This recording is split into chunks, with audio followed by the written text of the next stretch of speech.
State of the Industry podcast.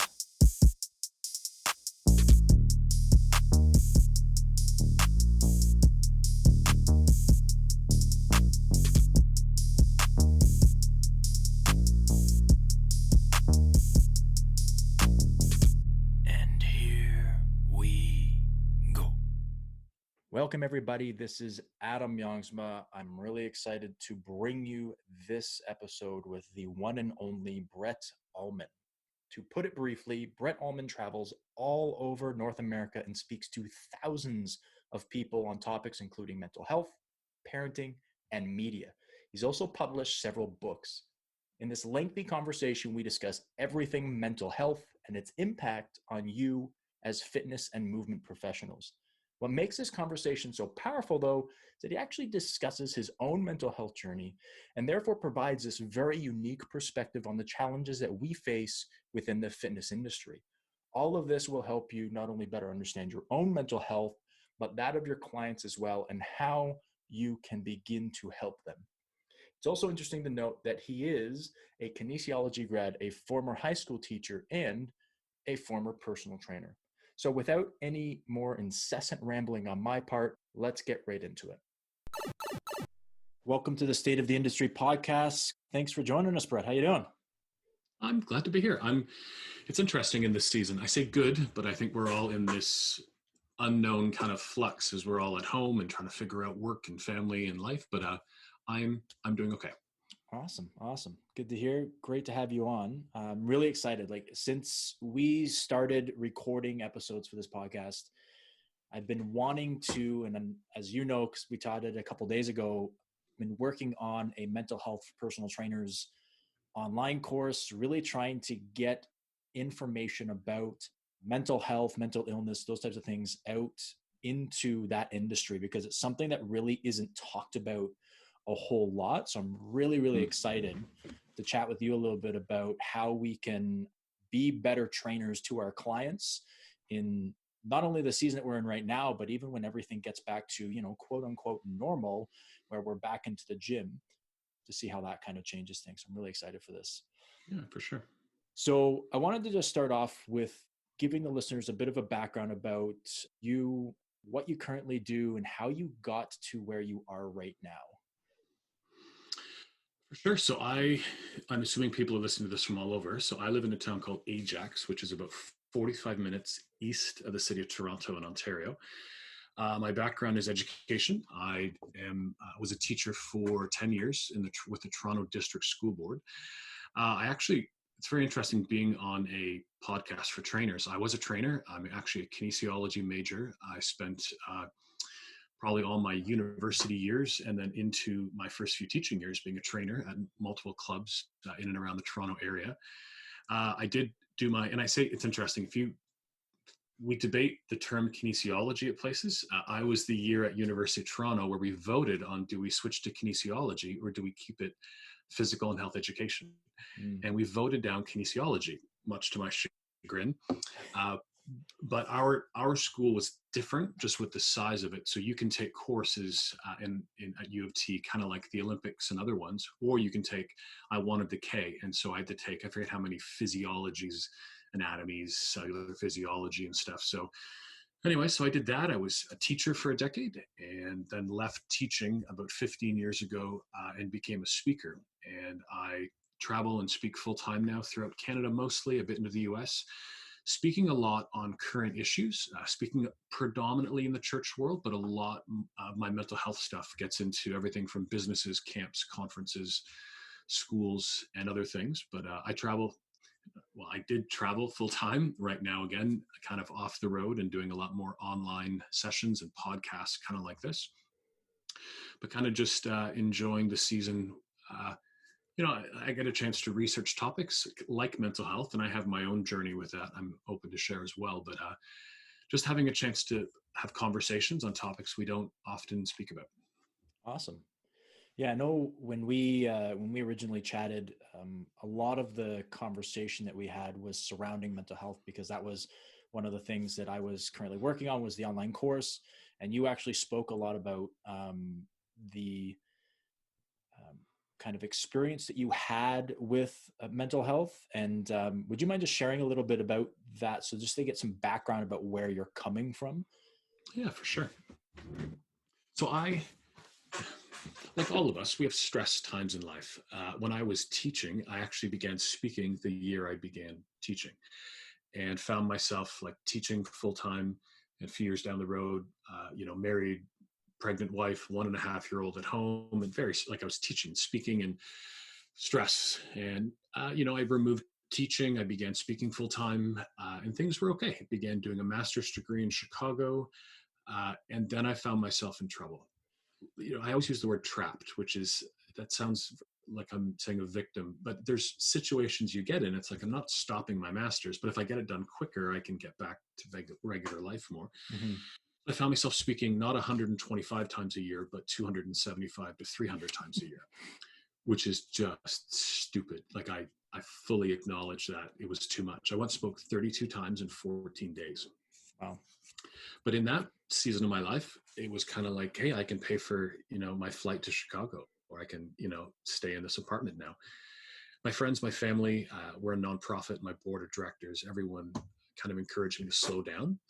And I just kept saying March 1st, 2012, because if I can just graduate, my life goes back to just speaking and just family. The only problem is right after graduating, I began to kind of unravel. And we use terms like burnout, breakdown, and others. I had 5 months of just chaos. I'd be in front of an audience of 500 people, and suddenly, for anyone who's ever had panic attacks and anxiety, I suddenly would feel dizzy. Like I'm 6'6", and like, do you just gracefully fall over? Like, what do you do? Like this was new to me. It's like I don't know what to do. So I had this happen, went home, went to my family doctor. He said, you have anxiety. I said, no, I speak on anxiety. He said, no, you have anxiety. Like it was this weird, like I'm someone who speaks on this. I'm not someone who has this. Mm-hmm. It's those people who have anxiety and mental health, not me. And this was the beginning of a journey. And over 5 months, I was speaking at, I think I was doing 10 Catholic high schools, like a tour of all of them in the Windsor area. On the second day of my tour, I found myself crying in my car, like nothing's happening. And I'm just like, I'm not okay.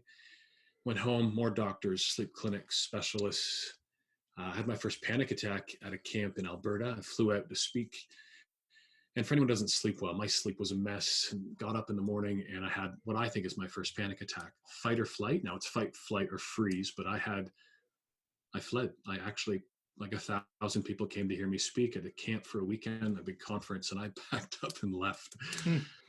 Drove away, cocooned myself at the airport till my WestJet flight flew me home. And it all kind of came to head that summer. I was speaking at another camp and went boating through the day with some friends, and my family was with us. And so my family and a friend's family went to McDonald's for dinner. And I say McDonald's is that the right term? Like when you come out of a McDonald's, yeah, you step through the drive-through to get to your car. And everything went slow for me. And I kind of thought, I'm being hit by a car, but I wasn't being hit by a car. I was falling into a parked car. My equilibrium just was off. My wife walked me like a blind person to my car, and then I didn't leave the cottage we were staying in for a week, and then I didn't leave my house for 5 months, and I didn't actually work for about a year. And there's irony in my journey in that I'm someone who spoke on mental health, and it's 8 years, almost 9 years later, and I still struggle. Mm-hmm. But it's just interesting when I used to call, it was those people with mental health, and now those are kind of my people. Like that's me. And it's just made mental health something a lot more real for me, especially in my talks, right? It's not a conversation of empathy anymore. It's I'm speaking from my own journey, and just realizing, even this morning, I had two different, one Zoom call and one other, with people who are struggling. Yeah. And just, I think, especially right now, especially with all this, a lot of us are at home as we're filming this, and I know this will change, but there's a lot more anxiety we're seeing just as we all struggle through this kind of season. Yeah. You mentioned something interesting that I wanted to ask you about. You said that when you started teaching and then you were traveling, you were doing your master's, and everybody else was telling you to slow down. Did you feel the buildup of stress in yourself during that time? Or was it just because you were so busy all the time that they were telling you to slow down? Was it like, was it palpable for you? It was, but I view it like a really, like you go for a long run, or I did a 40K bike the other day. 20K in, you're tired, but you keep going because you have a goal, right? There's something you need to do. And I'm one of those push, not that I like adrenaline, but like running, hit training, I like that stuff. Mm-hmm. So it's a mix of just, I was pushing through it, but it also was combined with a bit of just, I didn't really know what to do. There Yeah. are times in life that life's busy, and you don't realize how you had time until you get married. And then you don't realize how much time you had when you're married until you have a child. Yeah. And they don't realize how much time you had with one child till you have two children. Like it's interesting. There's these seasons. And Yeah. so I think it was a mix of both. I think people just saw me doing too much. And I think there was a bit of arrogance and a bit of pride in that as well, of like, I'll be Mm. fine. And I was wrong. Like I I was wrong. Like I really should not have pushed as much. I run a nonprofit. I'm big on goal setting and everything else, but I think that we also have to make sure that that's not done at the expense of our health. Yeah. Like having health and wellness and our health and wellness journeys, doing something can't affect that so detrimentally that it actually, for me, it affected everything in my life. Mm-hmm. It's interesting when like you're talking about health and wellness and there being a big balance in life between what you're doing to try to maintain health and wellness, and yet it can also be detrimental if you're doing too much of it. So that actually brings us is a great segue into kind of the talk that I really wanted to get down to, which was the prevalence of mental health in kind of the training environment itself, right? And a lot Mm. of people come in with a lot of stress, and then physical activity is a stress, and some of them even train too much, and it can actually exacerbate a lot of the stress and the cortisol release that they're experiencing at the time. But can you just talk about that? Like you've had experience not only talking about mental health, but also experiencing it and living with it, and then also as a trainer. So can you just kind of talk about stress in that training environment? Well, I think the reality is this: like, if we take one step back, the prevalence of mental health Mm-hmm. is everywhere today.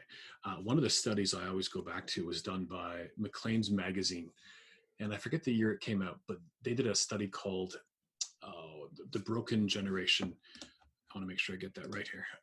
What was the title? Campus Crisis: The Broken Generation. You can Google that, and the Mm-hmm. studies will come out.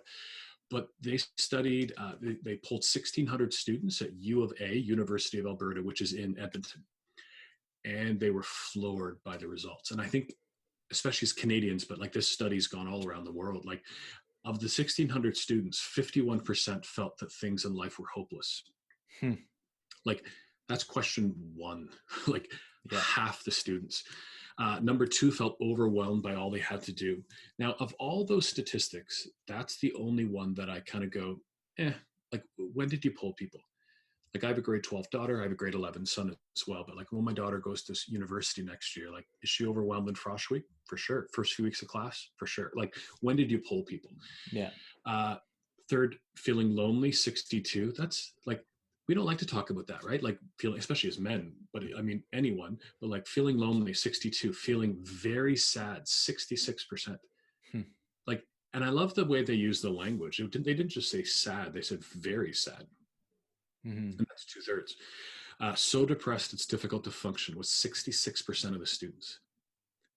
Wow. Like like you picture again, people coming in to do a training session with you at a gym or a home gym or whatever you're at. Like that's 2/3 of everyone at the school. Overwhelming anxiety. Um, Sorry, I'm reading these wrong. So depressed is difficult to function, 34%, and feeling overwhelming anxiety, 52%. Like Mm-hmm. so, a third dealing with depression, over a half dealing with anxiety. And I think that's kind of where I see this today. Now, the other ones went through considered suicide, 7%. Like that's a lot of people Yeah. considered suicide, and 1% had attempted. But what was interesting is they made a premise that maybe it's just U of A. Hmm. I always joke and say maybe the Edmonton Oilers hockey team is just so bad, but and don't say that in Edmonton. It's funny how people Yeah, don't find that funny when you're talking about sports. I miss sports as a side note, I know. uh, but they made a premise so they could pull more people, and so the premise was maybe it's just this school, Yeah. and they were again kind of flattened when the study was Canadian, so they pulled every college university in Canada, and the statistics went up. Hmm.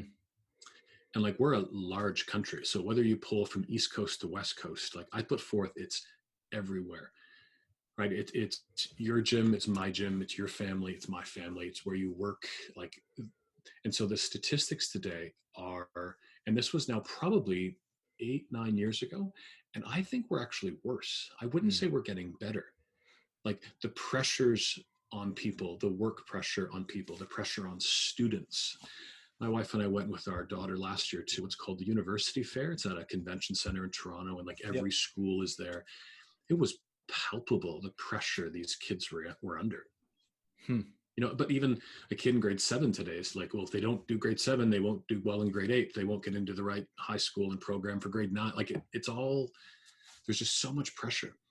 Yeah. So I just think this is statistically, when you are seeing a new client or someone coming in, the odds are that they either know someone or will have a struggle with mental health in that moment. Yeah, you asked an interesting question the last time that I heard you speak. You basically said, so by a show of hands, who here Hmm. knows somebody who's been affected? And I'm pretty sure every single person, or the vast majority of them, put up their hand, as in they know somebody, they've experienced themselves, something like that. So I think, like, just the prevalence of mental health, I think people are becoming more aware.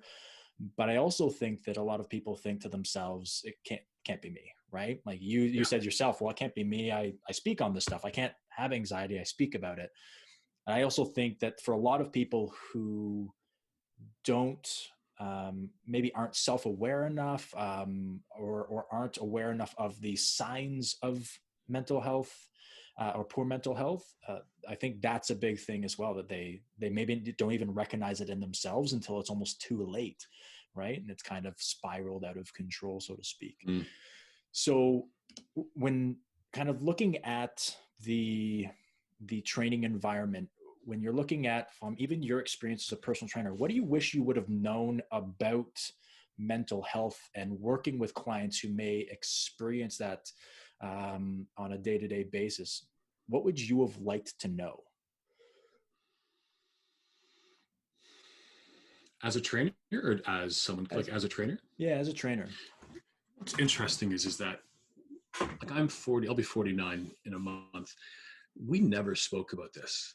Mm-hmm. Like in any course I ever did, we never spoke on mental health in any of my actual certifications for becoming a personal trainer. It was never mentioned.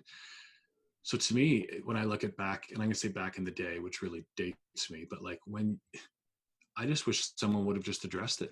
Mm-hmm. Like just even speak about it, just address it. And today I think we do, but I still don't think we do it well. I mean, we have these in Canada, we have the Bell Talks Day once a year, and everyone shares something around and they get 3 cents per share or something. But it's like, well, there's now 300 plus states a year. Like, Yeah. and so I think the more we speak about this, no matter where you're at, like school, business, family, like the more we talk about this, the more we address it. And for this podcast, from a training standpoint, I think the better off we'll be when this becomes just normal.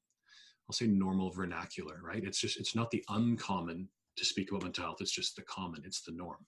Yeah. Yeah, and oftentimes people talk about the stigma behind the mental health, talking about mental health, or the conversation surrounding it, but really changing that conversation, not just having more of it, but changing the conversation that we have around it too, right? So Mm. speaking about it a little bit differently. I know when I was doing a lot of my research for this online course, um, I was researching how to speak about it, right? Like I was doing a lot of research and a lot of things, like I was saying, suffering, from mental health. It's like, well, you shouldn't say that. You should say living with, right? Like, um, Yeah, so it was a really big eye opener, even for me, as I was kind of preparing the course, about even some of the things that I say when I'm talking about speaking about mental health or mental illness were things that, you know, probably shouldn't be said, or there's better ways to say them. Mm. So when thinking about a client comes in and you are chatting with them a little bit, and you may realize or hear some things like some trigger words from them, what kind of things might a trainer hear in a consultation or from a current client that may give the kind of the inclination that they might be you know, living with some sort of mental health problem? What's hard is there's so much. I mean, there's the normal ones. Like if you're a trainer and someone's coming in, you'll hear the worry, you'll hear we might see the fatigue. I mean, now here's the problem: we're all tired. You know, if I, hey, how you doing? Tired? Like that's just it's become almost like a badge of honor. I actually think it's the opposite. Like I think we need that shouldn't be a response. We're always just beyond tired. But for people with mental health, fatigue, because sleep is a sign of both anxiety struggles and depression struggles. Mm. Now, and mental health is so much more than that. Schizophrenia, bipolar, there's all these things, but like anxiety and depression, some of those base things you'll see with all those things. Irritability, I mean, someone comes in and they're just angry and irritable and agitated. You got to add in every adjective there. Uh, Self-deprecating comments, you know, people who belittle themselves, undervalue themselves. Like, I mean, you're trying there to work with them and they're like, just, they're saying disparaging comments. You know, I'm so worthless. I'm so stupid. I'm so ugly. I'm so fat. Now, and here's the problem. Is that mental health or is that a really low self-esteem? Mm-hmm. Right. Like it's not as just, it's not simple. Yeah. It's not as like if someone has cancer, right? We can do tests and say they have cancer. We can test you have diabetes and all these other things. But mental health's one of these, it's hard. That person could have had a really bad day. Someone Yeah. cut them off on the highway a few minutes. They come into you. They didn't sleep well because they had a crying child up last night. They just had a fight with their spouse. Their boss was angry. Like, you know, who knows? And you're the first person they see that they're comfortable with and they lay into you. Mm-hmm. But it could be. And so to me, it's one of those things of just having ears open to always just kind of listen for those things. Is it a trend? Is it a one-off? Like we all have bad days. Yeah.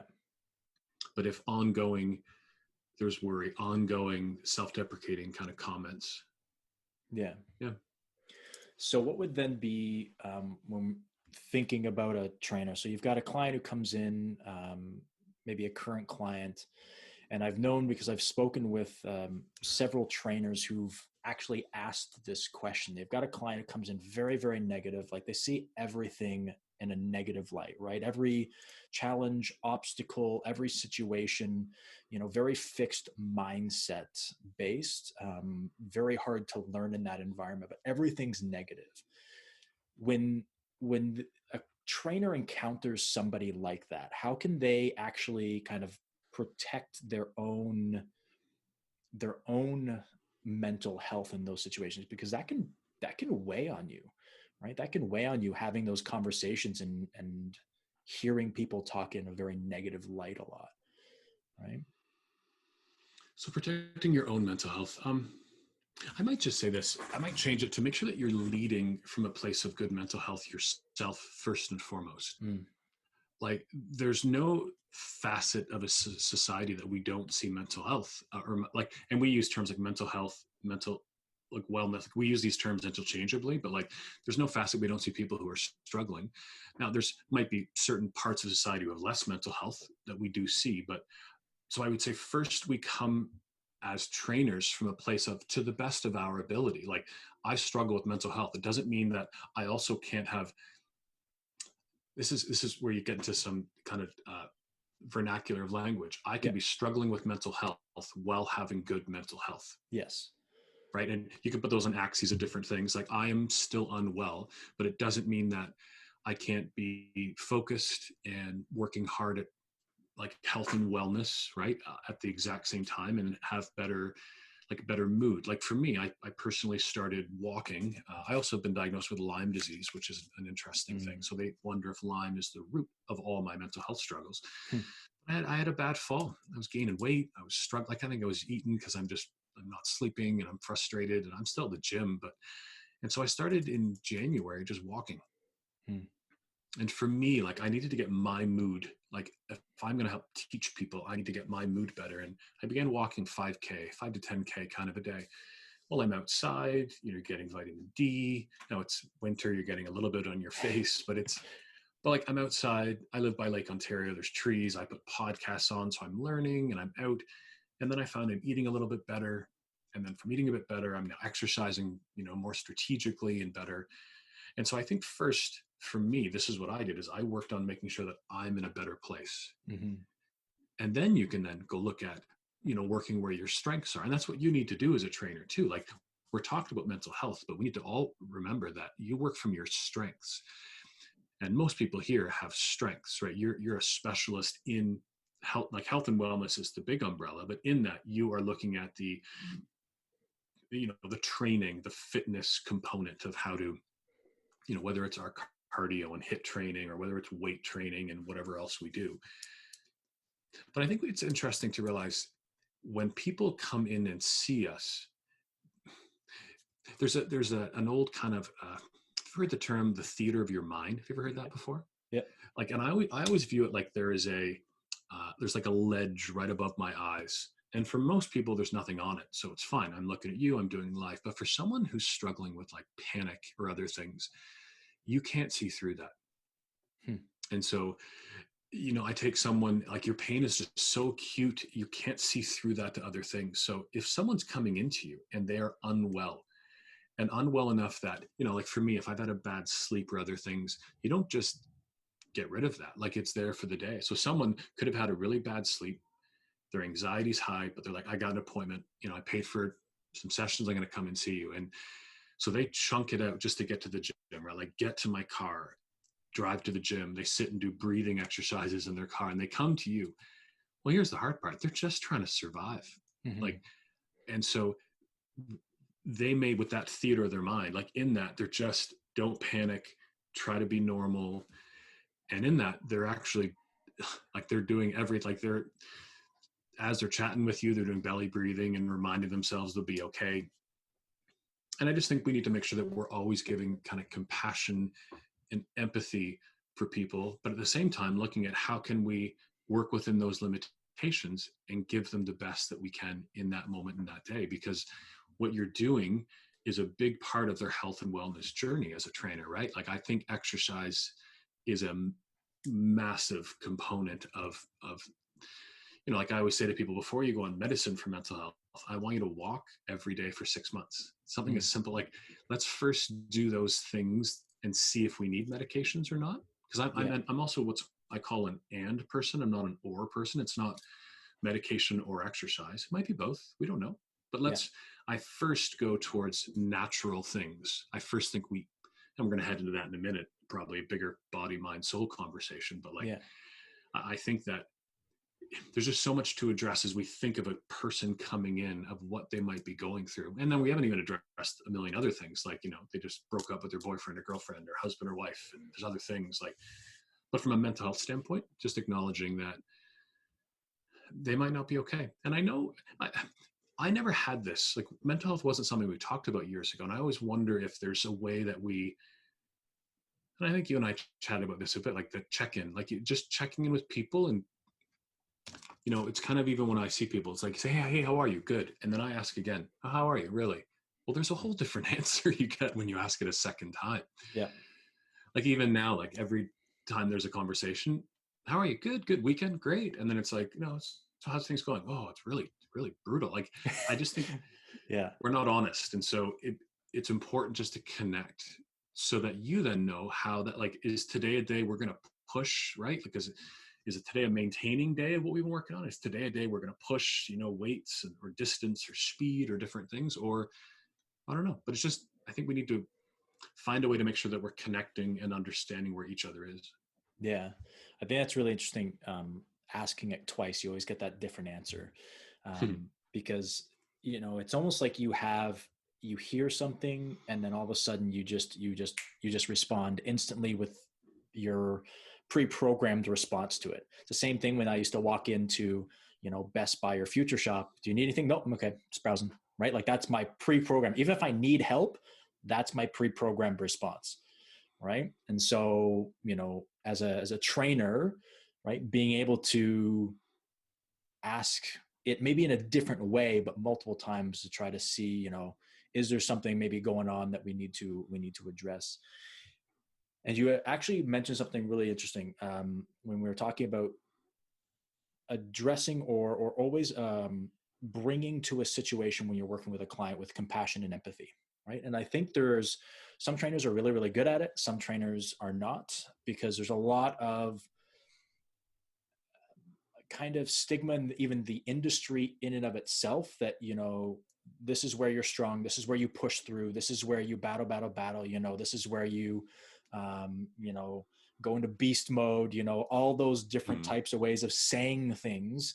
And so people, often trainers, when they have a client come in, it's like, okay, well, all that's done, let's push as hard as we can, right? But you talked about working within the client's limitations, right? So maybe having to modify the training that you're doing with that client to match either the stress level that the client has or the specific needs that that client has, right? It's funny you mentioned beast mode. Like I know at the gym that I work out at, there's a lot of trainers, and some of them, like I never used thought of beast mode until you said that. But like Yeah. some of them, it's like every rep they're doing, they're screaming at them to get it done. You're almost there, like two left, and I kind of going like, if when I'm having a bad day, being centered out, like because people all hear that and they see that person, and it's also centering that person out who might not be using heavier weights, might be a new person to the gym, but it might be good to almost check with clients of how they want to be motivated. Now they might not know how they Mm. need to be motivated, but like Yeah.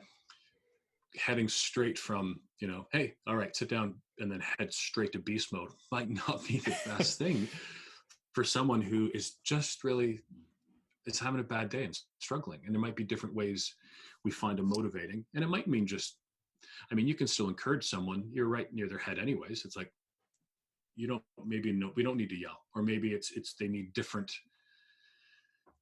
feedback or different things. Yeah. Yeah, and I think we'll get to that a little bit later, talking about how we adapt maybe our training or our motivational style towards, you know, different levels of stress or, current state of mental health.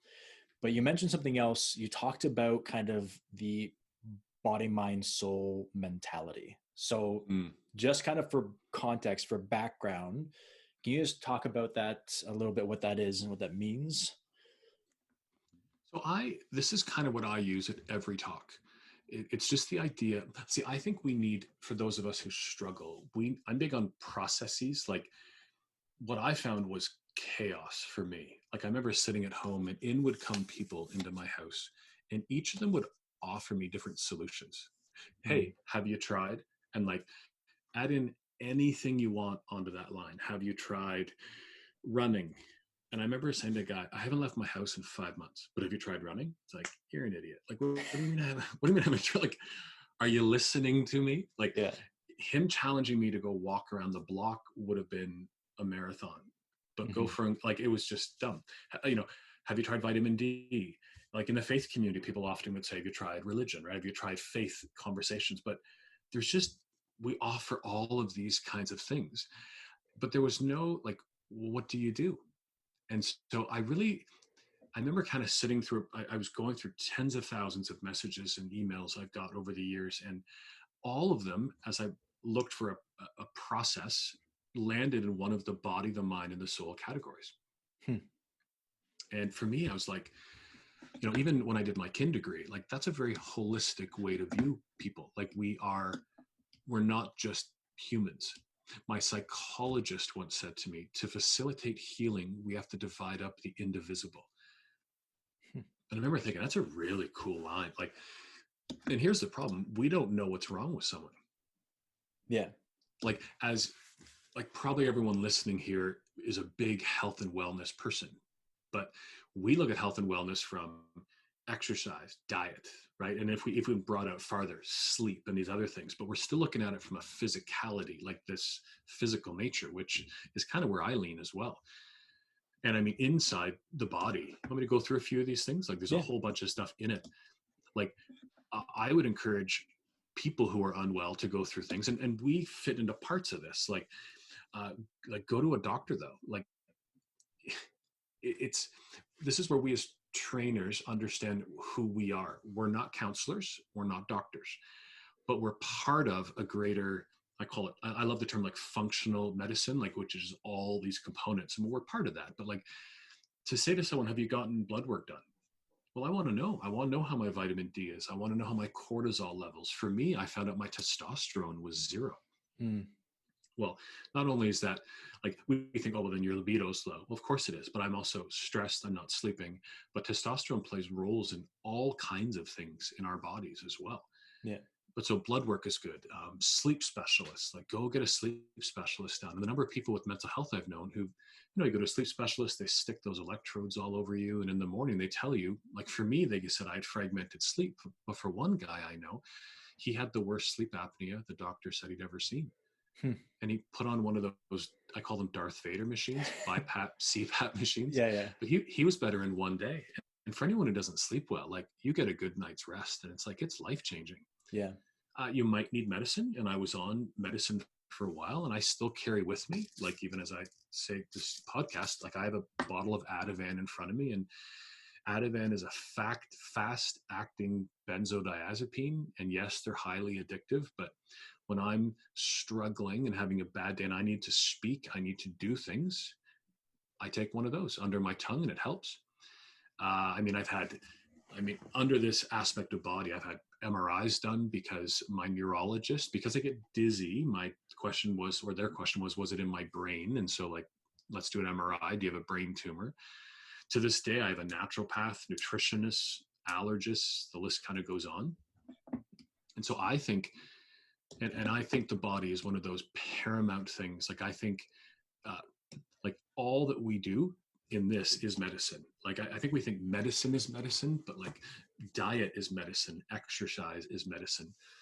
And so I think some of the foundations in this that we as trainers tell people like is, it's the exercise daily, it's the sleep better, and it's eat better, right? It's simple foundations that I think from that have lifelong ramifications in every other aspect of life. Mm-hmm.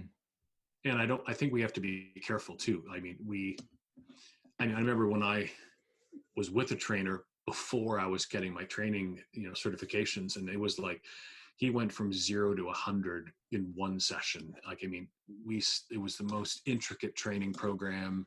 I'd never even been to a gym before.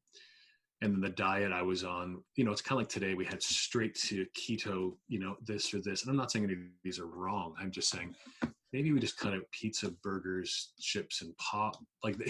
Yeah. Let's take things in a way, because we need wins. Like the goal is a win. I remember one of my first clients lost 20 pounds, and like 20 pounds. Now this person was 350 or something, but like to lose 5 pounds is a win. Yeah. Yep. And or even just to feel better about yourself is a win. Like there's all these great wins. And sleep, I think this is where we also, it's kind of a side thing, but challenging people to have better sleeps. Like the more we're training, the more we should be sleeping. Like, and then, all the sleep hygiene conversations, not having our phones out, and then straight going to bed. But I think the body is huge, and we do those things. And I think the mind, and any questions on that body part or anything you want to, or is that kind of? Well, just from the training perspective, I do think we often either oversimplify the solution, right? Like, so you're coming in, you're tired and fatigued. Well, it's probably because you're not exercising, because you're sedentary. So let's get you active, right? So we often, and like I know I've been guilty of that as well, of the client coming in like, yeah, we can get you more energy, right? Very simple. Let's just start exercising. As soon as you start exercising, you'll feel like you got more energy. And like there are things that are linked, right? Like when you are more active, typically your body does need more rest, and so there may be more of a a stimulus to sleep, and so you may improve your sleep and you may get more energy. But it's the challenge or the hard part is that that's what we, as a trainer, that's all we look at, right? We don't actually look at, as you're going to expand onto, but we don't look at the mind, so the mental side of things, as well as kind of the soul side of things as well. So, but even thinking of the body, like, so as someone, I probably had about 250 panic attacks before I stopped counting. Now, I'm going to quickly just explain a panic attack. I think some people don't understand a panic attack. mm-hmm. Like, we think we do. We watch, which Marvel movie was it Iron Man had a panic attack? Yeah. I think Iron Man did. I was kind of like, I'm in the movie going, that's a panic attack. It's weird that we have superheroes having panic attacks. Yeah. But a panic attack would be like someone takes a grenade and pulls the pin and it explodes inside you. Yeah. But it's emotions. One of the the panic programs I bought was called Panic Away. It was like $50 or something. And the ebook, one of the lines I remember, it just says, anxiety is just feelings. Anxiety is just, it's so simple. And it's true. It's just feelings, but they're misplaced feelings. Like when you go on, we're in the Toronto area, we have Wonderland near us, the theme park. And so if you go to a roller coaster, you want that adrenaline, you want those goosebumps. And like, when you're heading up to the top of a ride, like the Leviathan or any of these big roller coasters, you don't want it having dinner with your wife and kids. Mm-hmm. I didn't want it when I went to a Blue Jays game years ago and had a panic attack in the 6th inning. Like, these aren't things we want, but it's kind of just now we also need to distinguish anxiety attacks and panic attacks. Now we use those terms interchangeably, but they're actually not. Now, and people debate this, but I would say that anxiety attacks come from a stressor. So you're flying to the Dominican Republic for a vacation, and for weeks before, you're not looking forward to it because you have to fly. You're on the flight, you're nervous, you're breathing, doing all these exercises. But the moment you land, and that's a snap finger if you can't hear that, the moment you land, it's done. Mm-hmm. And so the stressor's gone away. It's the same with you're writing an exam, right? You have to write a paper or an exam for school or something, or it's something big.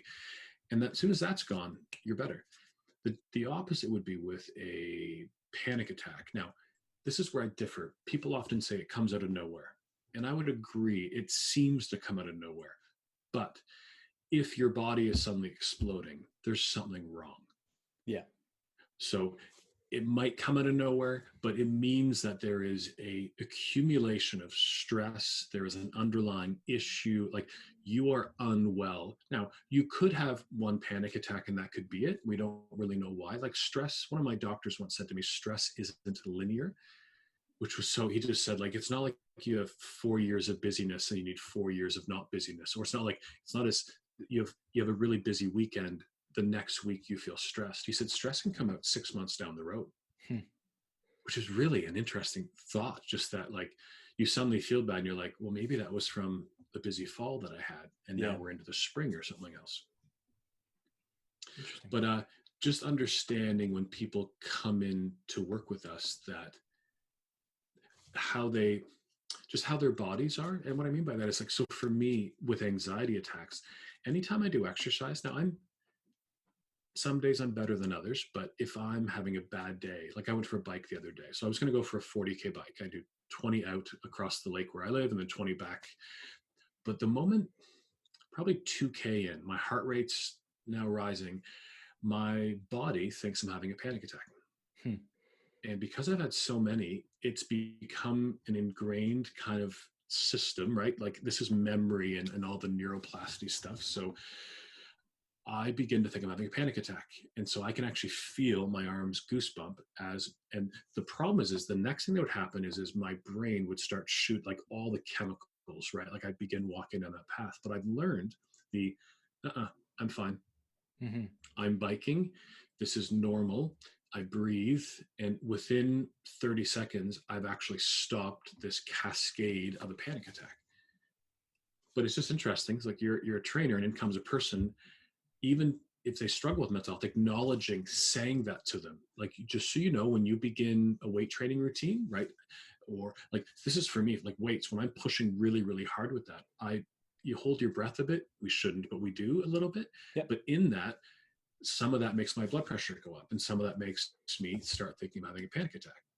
So a lot of this is just awareness. Like if I was training someone who knew they had that, I would say to them again, like, this is what you can expect today, and here's how we'll get through it. Yeah. Isn't that great? You've now acknowledged it. You're now or you're now an ally, if I want to use that term. I know it's the right, like you're now supporting them, and you're giving them a way that they can overcome that conversation. Yeah. Interesting. Yeah. So sorry. You want me to go into it? Like we went to the body. You want me to go through a bit of the mind conversation? Yeah, absolutely. Yeah. And so I think of these things, like look at this from a big perspective. If you are unwell, even someone listening to this, if someone you love is unwell, you begin down these paths. And it's not or, it's and, meaning even though most of us who come from this realm, we're like, well, the body's everything. And I'm like, I think the body, like I would much rather people eat better and sleep more and exercise daily for months before we do other things. Now, if you're in crisis, I actually would say with medicine and those things, we might need like if you're suddenly off work, if you can't function, we're not exercising for 6 months. You might need help right now. Then medicine might be this stopgap and this is where stigma, and especially with men, but this stigma of, well, I can't do that. Like, and part of that's just coming to an acceptance of like, just like if I had diabetes or if I had cancer or something else. Yeah. There's a brokenness going on. It's not just you're not working hard enough, or you're just thinking wrong. There's actually something wrong. Yeah. But so the body's one, and the mind would be the second one. And I would say this is kind of where you get some perspective. And this is where you see a licensed, like psychologist, counselor, therapist. But again, I say the word licensed. This isn't just someone, right? You're seeing someone who's trained to walk through these things, but to give you perspective. Like when I was off work, I had no perspective. Like I thought I would never work again. But hearing this is common, hearing this is something we can overcome, hearing stories of people who've gotten better from this are those things that help you walk through it. A framework, meaning like think of a scaffolding, like they're putting new houses in near me. So they have these scaffolds built where they brick the houses, but like you need that for healing. You don't go from, I always kind of joke, I sound like Drake, but like when you're on the bottom, you want to be on the top. It doesn't just happen, right? It's a methodical process. And this is where we're building things in. Like it might be your diet and exercise and a counselor and all of these things. Part of the mind is just, I say pace of life inside this. Like, I know, and there's trainers at my gym who I usually work out in the morning and they're there in the morning. But if I go there after school with my kids, and I got high school kids, they're still there. Mm-hmm. But if I go in the evening, they're there. And I'm like, even like we have to model good. And there may be days where we do work a 12-hour day, right? Like I'm not saying it's bad, but you can't work 12-hour days every day all the time. Yeah. In the mind, support for our emotions. Because if you struggle with these kinds of things, your emotions are shot. Like, and this goes two ways. One, if it's you, like the trainer or someone you love who's struggling. Like I'm watching not American Idol. What's like the talent show? America's Got Talent. I'm watching that the other summer, and like this teenage girl's playing the guitar, and if one of the judges like it, they can hit this golden buzzer and confetti comes down and she goes to the finals. I'm almost crying. And I'm like, what on earth is wrong with me? Like I'm a grown man alone, but then I'm like, I've had a really bad anxiety day. Yeah. And my emotions are raw. I had this the other day. I was just watching John Krasinski's Some Good News. Yeah. And I got a little teary and I'm like, okay. Was this the prom one? Was this the prom one you were watching? It was the prom one. Just even some of the good things they put forward, but it's like acknowledging.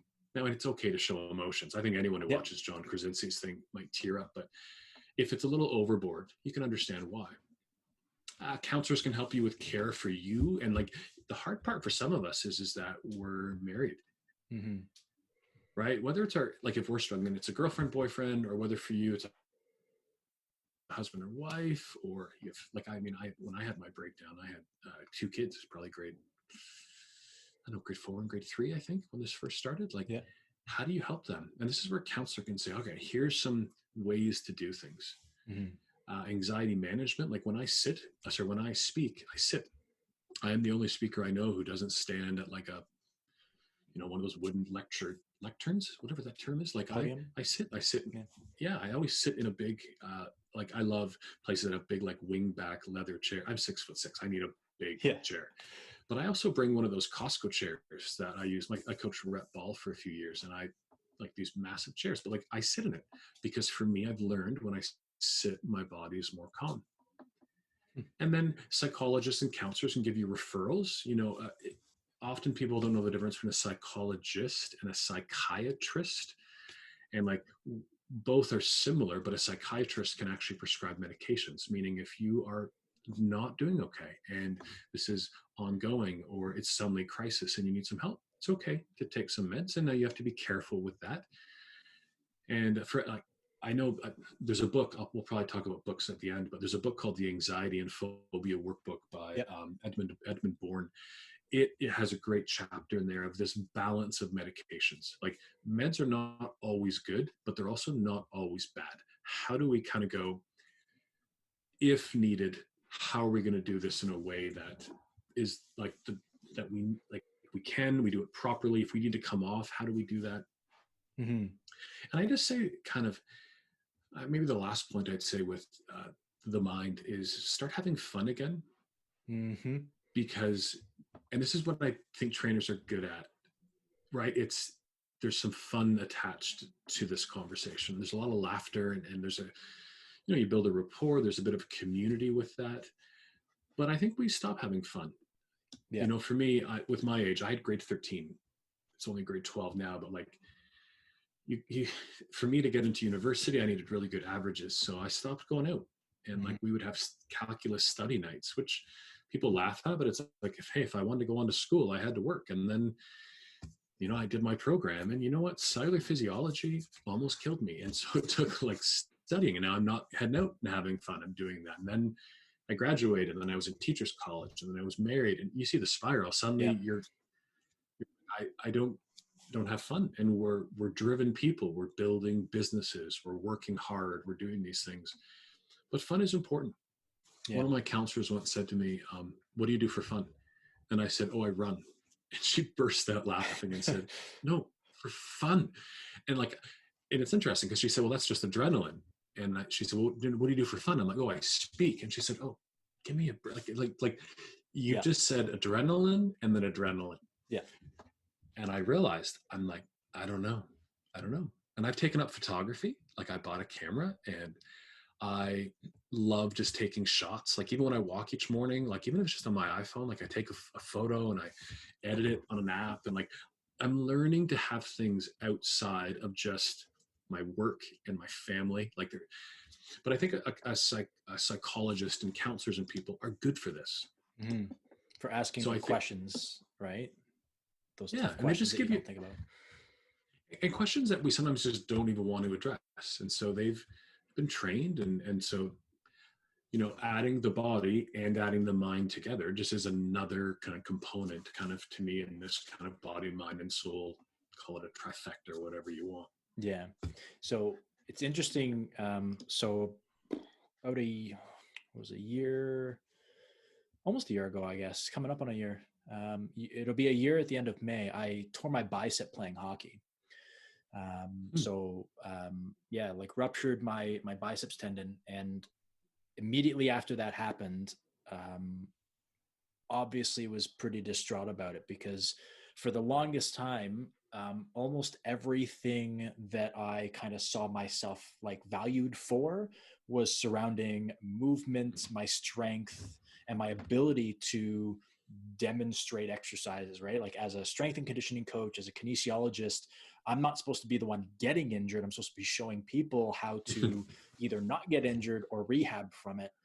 And so I was in a pretty like low place for a little while. I was really down on myself, like, cause I couldn't do anything. I was literally sitting on the couch. I was in a cast for 2 weeks, and then a cast for a week. And then I had that off, and I was in a splint for 5 weeks. And this was right before my wedding too. So I felt bad for my wife, or my soon to be wife at that time.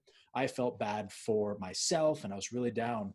But we went for a few walks, and honestly, like she has, like, we got pictures of this where I'm with a cast on doing lunges on a tree trunk, right? Like standing on a down tree, just doing lunges on a tree. Cause I'm like, what do you do for fun? Well, I'm trying to climb trees as well as I can with one arm.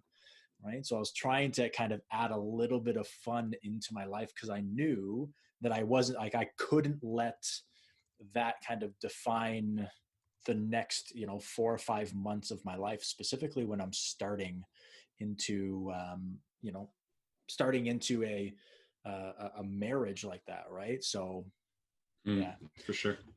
Um, yeah. So I want to just talk just before kind of we kind of finish off here. Do you just want to talk about soul quickly? Sure.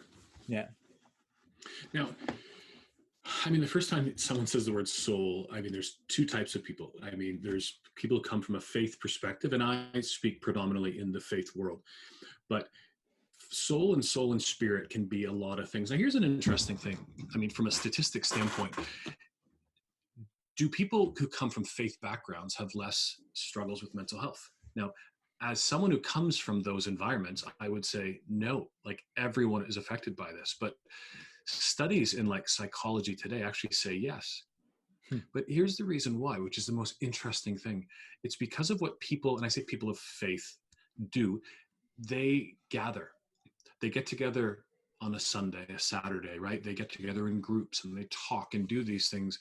And I think what we're seeing, and in my new book, I actually wrote a chapter on this, the growth of loneliness, alienation, isolation. I mean, but just loneliness, especially for men.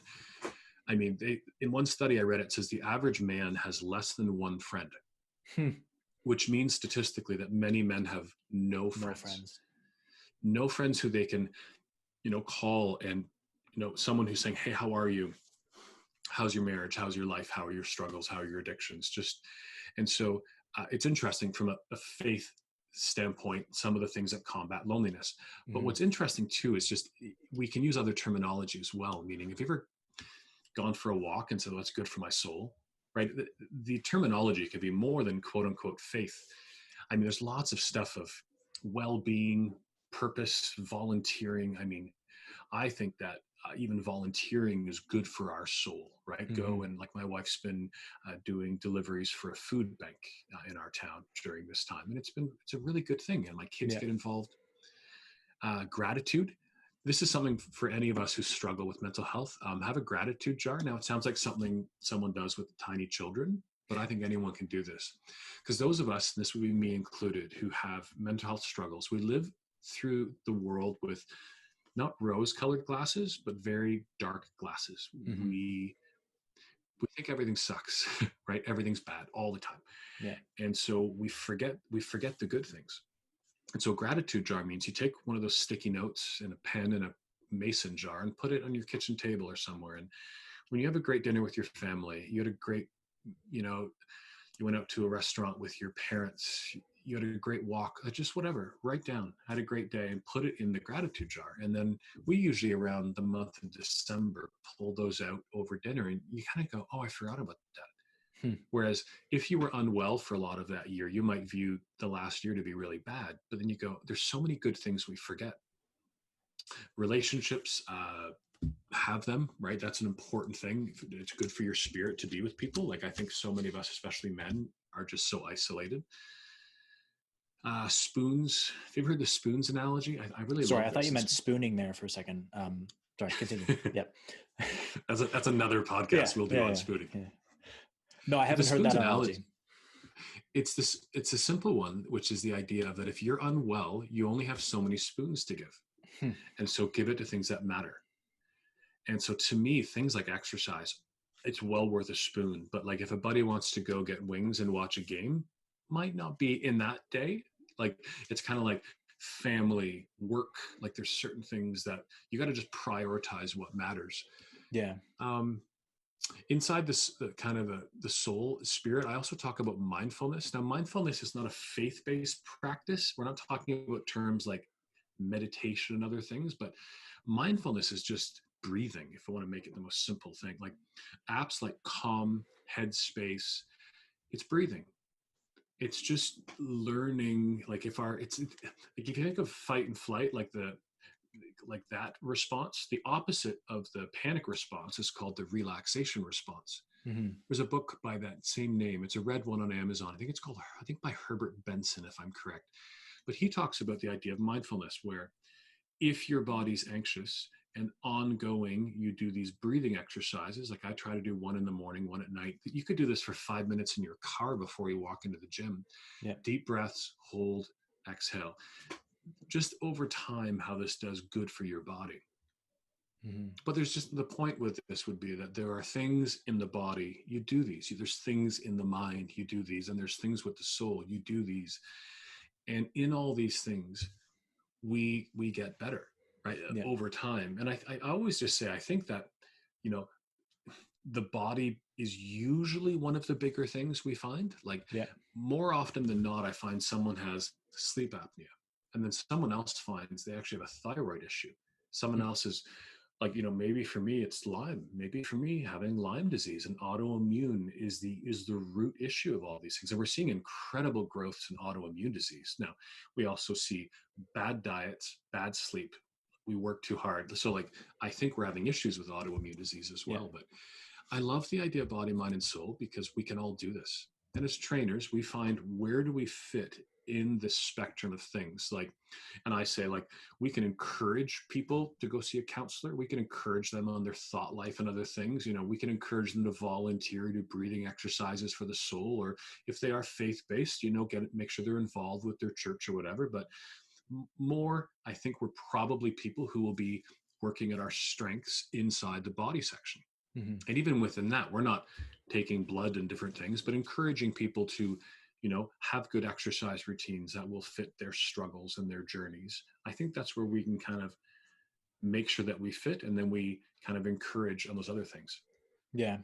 Yeah. I think that's a great kind of a great way to look at it, and have trainers expand outside of that, single lane, blinders on, body, and understand that there's a person behind that body, right? So that's the mind piece. And then that there's also, and training is actually expanded on this a lot. And I actually do, when I do conference sessions, I speak on this, but about breathing specifically. Now we talk about a lot of it with enhancing performance, but by enhancing performance, relaxation, rest, recovery are a big part of that. So we also talk about that side of things as well, right? So being able to meld all of those pieces together. So the body that we're so good at, understanding that there's a person there, and then being more self-aware, more introspection, more mindfulness, better breathing, all of those kind of combined can really help with that. I think this is a great place to pause part number 1, and we will see you for part number 2.